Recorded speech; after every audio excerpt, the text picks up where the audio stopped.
This is Christian from Target Trade Group, and this is your end of day market recap for Wednesday, October 8th. Happy Wednesday, everybody. Happy Yankees fans, right? What a great win that was last night. What a comeback win. Hopefully, that shifts the momentum a little bit towards the Yankees side.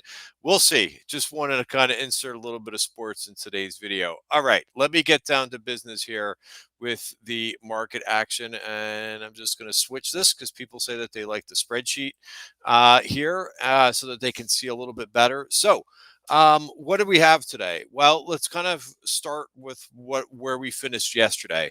I think the main takeaways from yesterday's video was that yes, we had a down day yesterday. Some things did get particularly hit harder than others, but when you looked at the indices yesterday, everything was holding some support. You know, we did the old check back to support. I probably said that a lot over the last 2 days.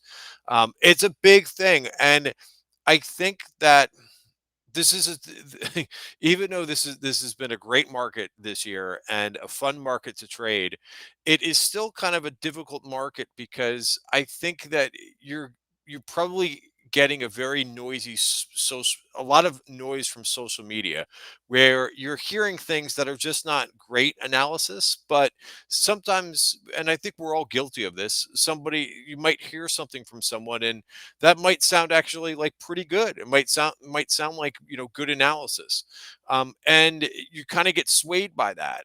So I think one of the things that helps is to continue, like, to make sure that you're trading your own plan, right? That you are doing what you need to be doing in terms of, following your trading plan, not what not what other people are telling you to do.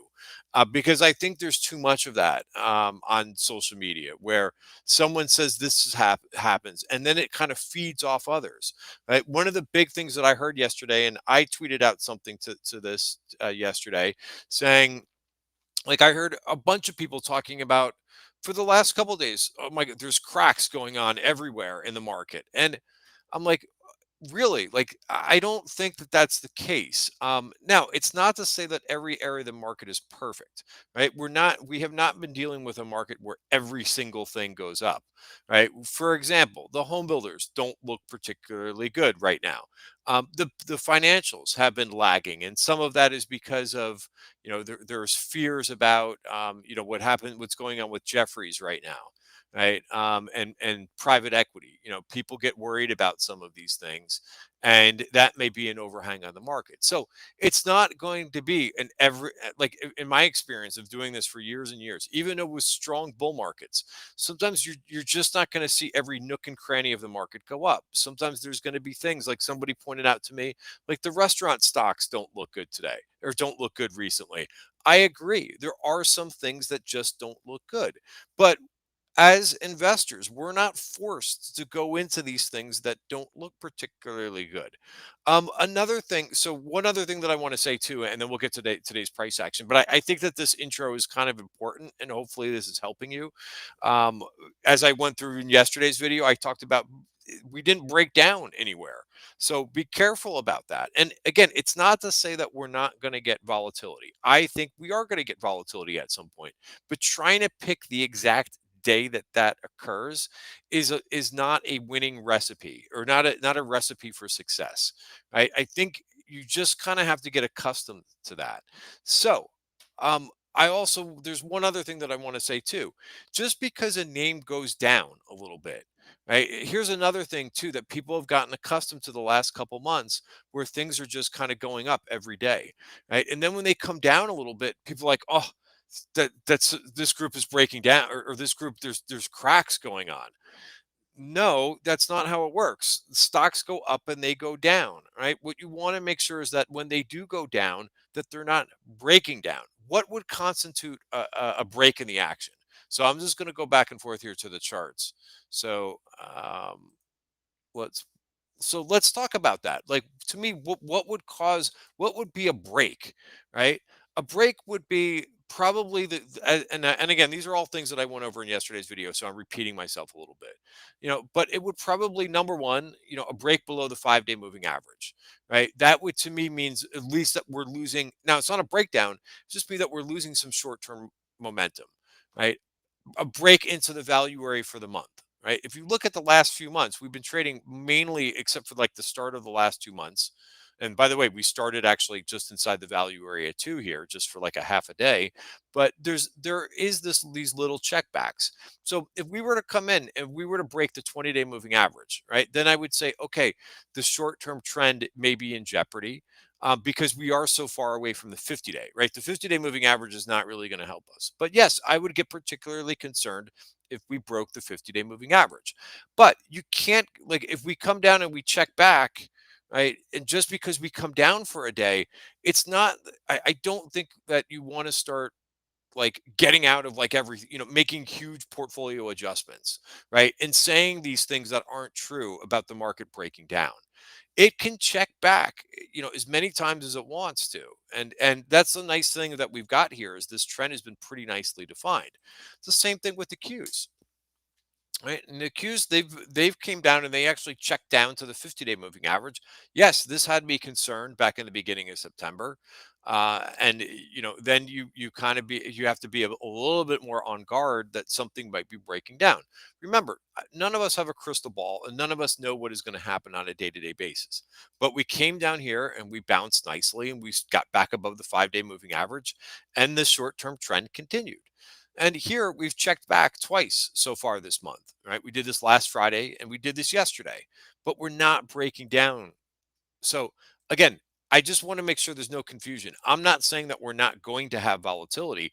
I'm just saying at this point in time, it's okay to get some of these to see some sell programs or to see if there's a news story that hits. Yeah, things are going to get hit for a day. And it may not be a particular great day for your portfolio if you're holding a lot of high growth stocks. But watch your levels. And if you don't have levels like this, then this is where the technicals come into play for me, right? The technicals come into play for me because they're a roadmap of understanding where I have support and resistance.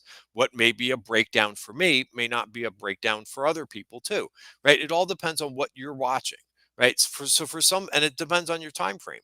For some people, it's the 20-day moving average. For some, it's the 50-day moving average. Some people like to use the 10-day moving average. I don't use that particular one, but as long as you're making decisions off of that, all right. And then finally, just we'll hit IWM here too. IWM has kind of been a little bit of the oddball because it doesn't spies and Qs are SPY and Q is so similar, but IWM is a bit different here. So, again, look at the check back as we went through in yesterday's video. Here's your check back to the top of the value area, no breakdown.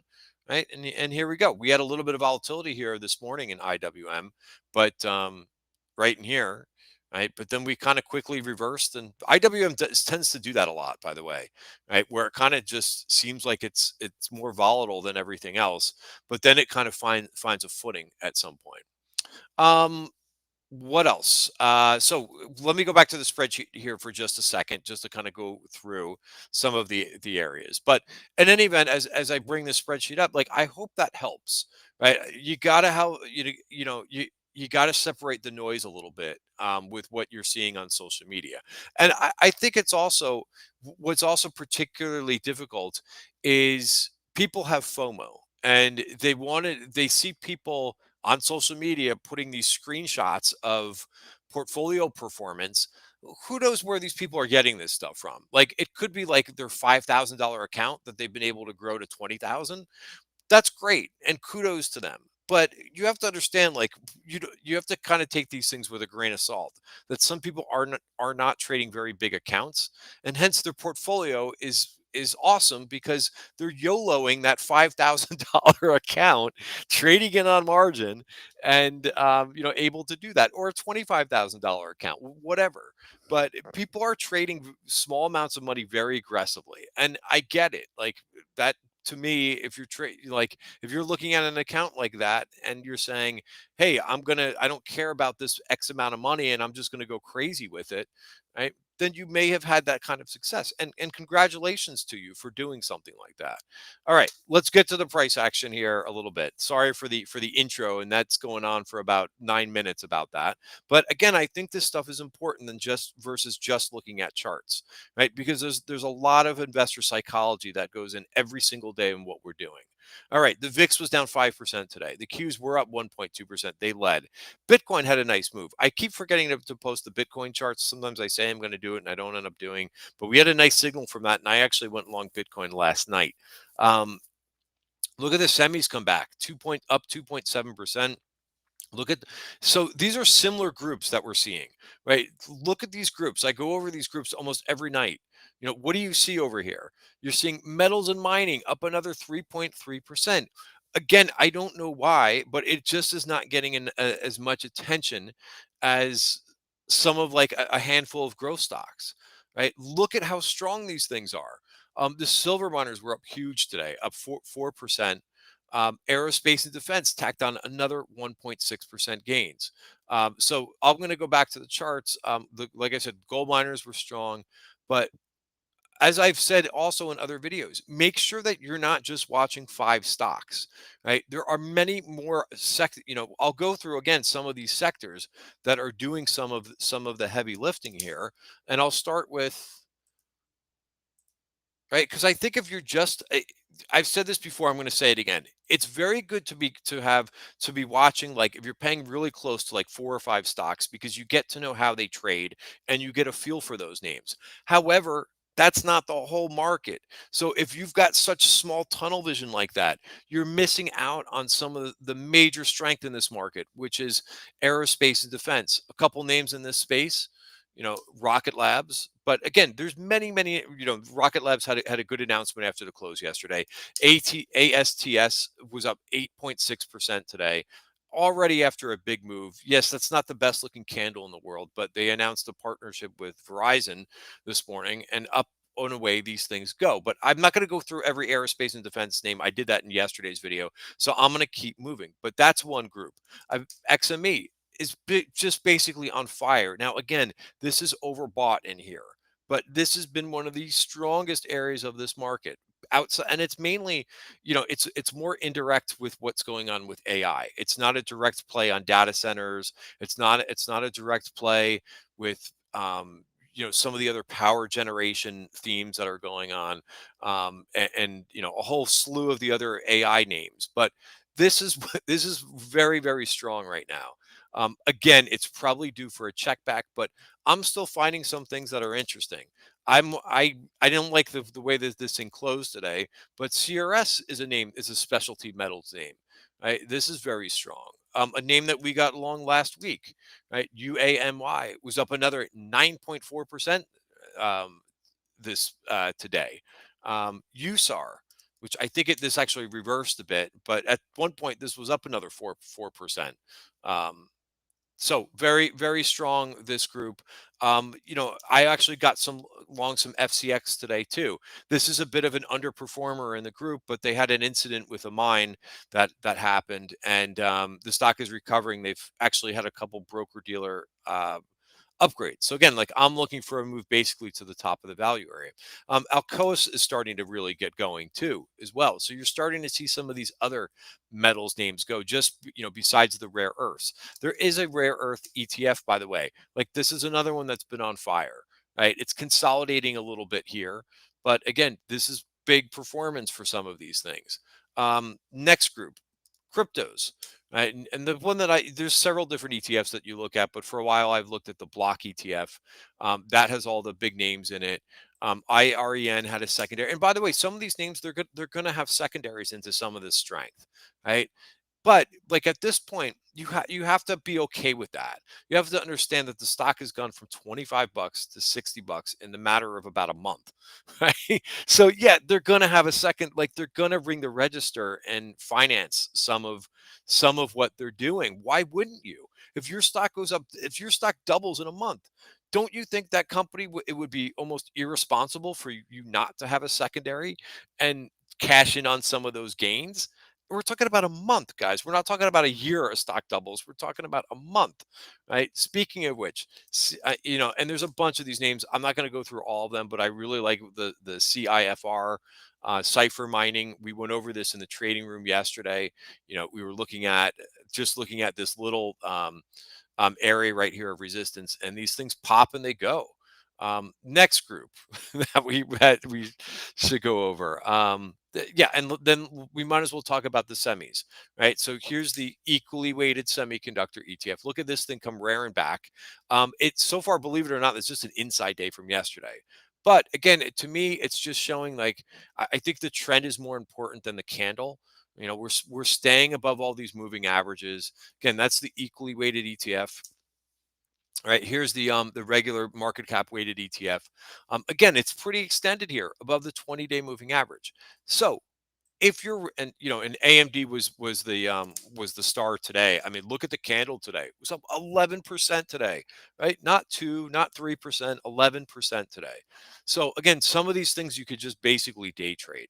It is an amazing market.